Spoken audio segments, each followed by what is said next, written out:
Emang yang dirasain sekarang apa? Oh, banyak sekali. Banyak kebijakan-kebijakan yang justru yang berdampaknya ke rakyat kecil. Banyak sekali PHK. Itu PHK sangat berat loh. Belum lagi lapangan pekerjaan yang dijanjikan. Itu kan sama, lihat deh, setiap ada pembukaan lowongan kerja dimanapun. Contoh yang paling dekat di DKI. Formasi yang dibutuhkan cuma 1.000 orang. Yang daftar 20.000, bayangin coba. Kita bicara DKI kemarin ya. Ada formasi dibuka untuk damkar loh. Cuma 1.000. Tapi yang daftar 20.000.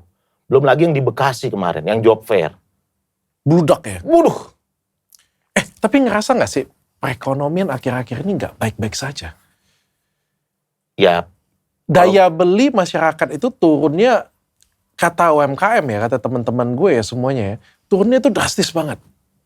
Ya kalau gue ngelihatnya UMKM mungkin iya, tapi kalau gue lihat dari Gojek ya, misalnya Gojek, ojek online gitu, misalnya gue naik gitu, sering gue tanya-tanya tuh, gimana? Waduh mas, jauh. Belum lagi potongan aplikatornya besar banget. Gue tuh sering naik Gojek, kalau pulang gitu, naik Gojek gue tanya gimana, waduh berat banget. Nah ini permasalahannya, yang gue pengen tanyain adalah, ini karena dunia, atau ini karena era pemerintahannya? Itu bukan kalau kata Wakil Menteri Kebudayaan, bukan domisili gua untuk membahas itu. Tapi lu paham ya pertanyaan gue kan? Paham. Ya kan maksudnya Karena kayak gua gini bukan loh. pakar di bidang ekonomi, bukan. Gua nggak paham. Tapi memang dampaknya, kalau memang dibilang ekonomi kita melemah, iya.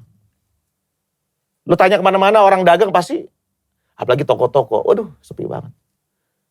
Kemarin gua benerin mobil gua ke MGK, Kemayoran. Itu toko sepi semua. Bayangin coba. Gue tanya, Ci, rame gak? Aduh mas, sepi banget nih. Kayaknya emang bener apa yang disampaikan dokter tadi. Ekonomi yang kayaknya lagi tidak baik-baik saja.